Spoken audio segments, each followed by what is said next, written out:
Hi everyone, it's Margaret Manning here, and welcome to Mornings with 60 and Me.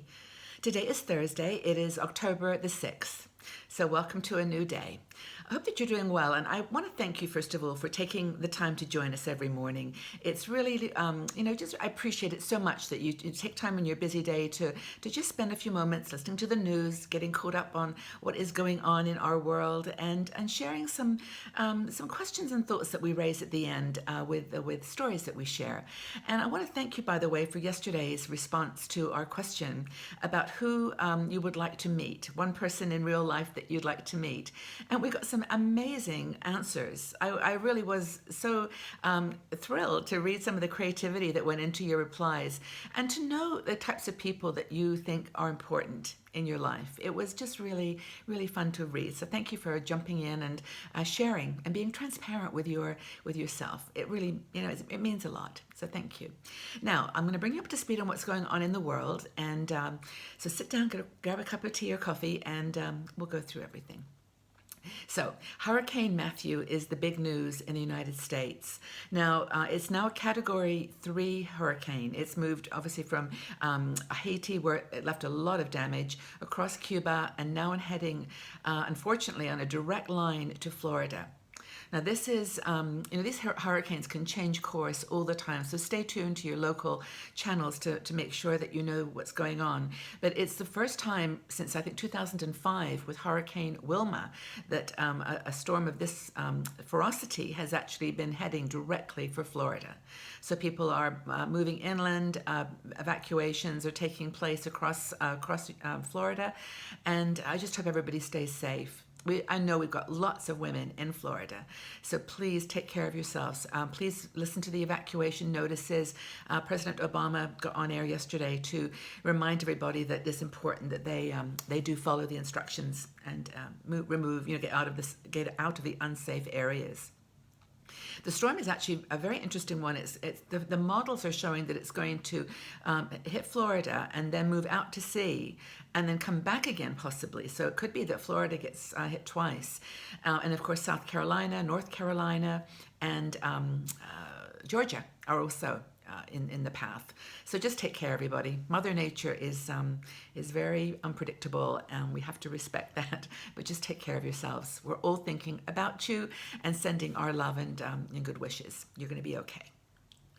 All right, so that's in the United States. Now, in Afghanistan, it was actually in Brussels, where there was a donor meeting yesterday from countries around the world discussing how to help Afghanistan stabilize itself, how to work on a peace plan, and how to help the citizens who are struggling with poverty and have so many humanitarian needs. So there was a meeting in Brussels yesterday, and world countries have agreed to give them $15 billion over the next few years to help them get on their feet. And, it's been going on for 15 years now. It's come a long way in that time, but it's still very delicate. The country needs our help, external help. And there are people, obviously still trying to disrupt the government. The Taliban are still very forceful, and in fact took over a town in Afghanistan the other day. It's not been regrouped and regained by the government forces, but it's a big deal. Afghanistan is a very important country globally, so I'm glad people are able to help. Now, just a quick announcement here. I don't know whether any of you actually have Android phones, but Google has announced its own phone. Now, what this means is up until now, they've been using third-party companies to make their phones, but now they're going to do their own. They're going to do their own thing, and this gives them a lot of control back, but also it gives them some innovation opportunity. So they're called Pixel. That's the name of their new phone, Pixel and Pixel XL. So that's the news from Google. Now, in the UN, I wanted to mention that, the current leader of the United Nations is his time is up, and he's now going to be replaced, we think, by a man called Antonio Guterres. He was president of Portugal for many years, and he also headed up for 10 years a refugee organization, a UN refugee agency. So he is, the votes are going to be tomorrow, but it's all things are pointing to him being appointed. And having that refugee background, I think, will help a lot to get things done. But that's the situation with the UN. UN has got a very tough job, but they've got to sort of activate their responsibility in the world, and there's lots of pressures from powerful countries to sometimes block their ideas, and so we'll see how it goes. But let's wish Mr. Guterres good luck in his new role, assuming it's going to go through tomorrow. Now I've got a piece of hair in my face here. There, it's gone. Okay, these little things coming in front of your eyes. I feel like I'm, losing my mind, but it's just a little hair. So here we go. Oh, this is a fun story. Now, how many people, hands up, love cat videos? Do you sit on YouTube and watch silly cat videos? Well, I do sometimes. I'm not as addicted as many, but I do like cat videos. I think they're so cute. And I've had cats all my life. I don't have one now, but I did have all my life cats. But the Wall Street Journal, which is a very reputable newspaper, and of course, if the Wall Street Journal says it's true, it must be true, that watching cat videos is actually good for your health. And so the article is actually more about social media and how social media impacts your state of well-being. And they talk in the article about the fact, for example, if you get a lot of likes to your Facebook posts, you actually get little shots of dopamine. So it's actually like getting, a little hit of happiness. And they say that social media of all kinds, even good or bad feedback, reinforces your sense of self and well-being and happiness. But at the end, they talk about cats, and they say that if people that like cats, they did this big survey, are actually very outgoing and social people, according to them. 75% say that they hit the like button on the last cat video that they watched, which is a high percentage, and 23% shared it. I've shared a few. But anyway, so that just goes to show that if you're a little bit addicted to watching cat videos, don't worry. The Wall Street Journal says you're a happy person who's, getting on well in the social realm, and, just less anxious, less stressed, and less sad. That's the story from the Wall Street Journal. I don't know whether you feel that's true. Do you like cat videos? And by the way, while we're talking this morning, feel free to leave a note or a comment on anything that we're discussing. Just leave your comments in the section below, and we have a conversation every day. It's kind of fun. I enjoy your comments. Now, I've got an article I wanted to cover with you now today that I think will inspire you, hopefully, to go into the day feeling stronger and more focused.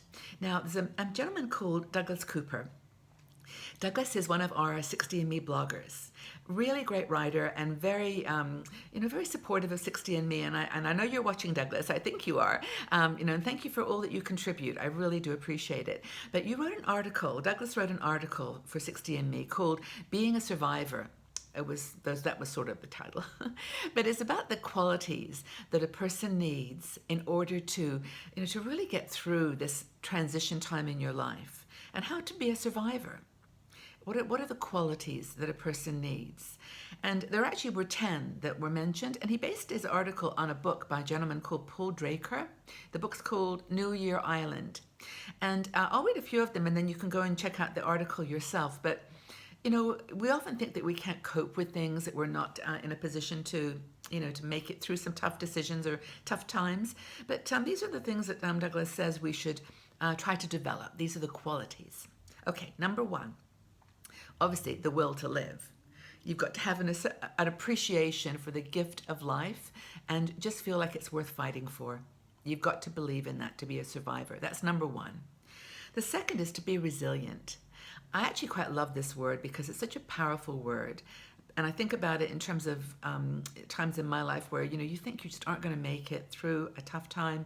And then that somehow you switch on a resilient nature where you just don't give in, where you know that things will pass and that you're going to be okay. And the renewal is mental as well as physical. So when you're going through a difficult time, you've got to be strong physically and mentally. So I think that's being flexible in the face of adversity is really what resilience is all about. The next thing is self-confidence. Now, this is one, of course, you have to develop over time, but someone who's got good survival skills is confident in themselves. It's good to not be too self-confident and be like pushy and kind of egotistical about your self-confidence, but knowing that you have a core that is you, that you trust. That's, I think, an important quality. Another one that is mentioned in the article is playfulness. And I really like this one. I think that children bounce back from adversity in some ways better than adults do. We carry a lot of baggage. But one of the qualities of a person who survives is playfulness, being able to be creative in your way of dealing with things. I like that one. Another one is alertness. And I like this one because I think what it means is talking about being sensitive to opportunity and the environment around you. So knowing when you can take a decision to break away from something that's bothering you, and just being alert to your situation and environment. That's a really good one. Another one that is mentioned that is a little bit interesting to me is unpredictability. That people who have the ability to bounce back know how to be not consistent all the time in their responses to things. So they basically can think outside the box, and maybe they've always responded in a certain way. Now it's a time to just do something different and be prepared and willing to try something new. That's a nice, interesting quality, I think, of a resilient person. Having empathy is another one. Being empathetic to others makes you more empathetic with yourself. And in order to get through something tough, you've got to be gentle with yourself. And I know so many of our women in our community, you tell us every day about some of the challenges you're facing, and surviving through being, volunteering, mentoring, just doing something for others is really, really helpful. And I think that I won't go any deeper. There's about 4 or 5 more, but you can read the article and kind of grasp what you might be looking to develop in terms of skills if you're going through a time when you feel you need to survive. It's a tough world right now, and I know there's a lot of challenges. So the secret, I think, is to bring these qualities that may live kind of dormant inside us and activate them so that we can apply them to not just really intensely serious situations, but everyday situations that we can apply these qualities. I think it's a really nice article. I hope that you found that useful. I think that I apply some of these every day to situations I'm facing, and I think that resilience pays off. So that's our feel-good motivational story for today. So I hope that you find it useful. Now, from yesterday, I want to announce the winner of our beautiful spring blue scarf. It was lovely. I selected someone's name. Her name is Susan Thompson Keefe. So Susan, if you're listening, I've sent you a private message so you can send me your address, and I can get it in the post to you. But thank you for everybody that responds to these shout outs. I do appreciate every comment, and thank you for just contributing and playing along with us here. We're just having fun, and it's just a nice gift to give. So Susan Thompson Keefe, you've got a nice scarf coming to you. Right, so there was one last thing I wanted to mention. Did you know today is Mad Hatter Day? You remember Mad Hatter, that character in Alice in Wonderland? He's always wearing those funky hats and doing silly things. That's why it was Mad Hatter. But did you know why the term Mad Hatter started? I didn't know this, but it turns out that when people in, the 18th century, early 1900s, were making hats, hat makers, they were using some kind of a glue or something, and it's called, mercury nitrate was in the materials that they used. And apparently if you work with this element for quite a long time, you get a little crazy. It affects you. I imagine that our hat makers today are not using this, but in those days they did. So it made them kind of a little kooky. And that's why they called them Mad Hatters. And then the Mad Hatter Day, of course, got started to just celebrate being silly. So today I officially give you permission to be silly. If anyone asks you why, just say it's Mad Hatter's Day and you're playing. But I just think that's really fun to celebrate these kooky days and give ourselves an opportunity to be kids again and just relax and have fun with our lives. I think it's really super important.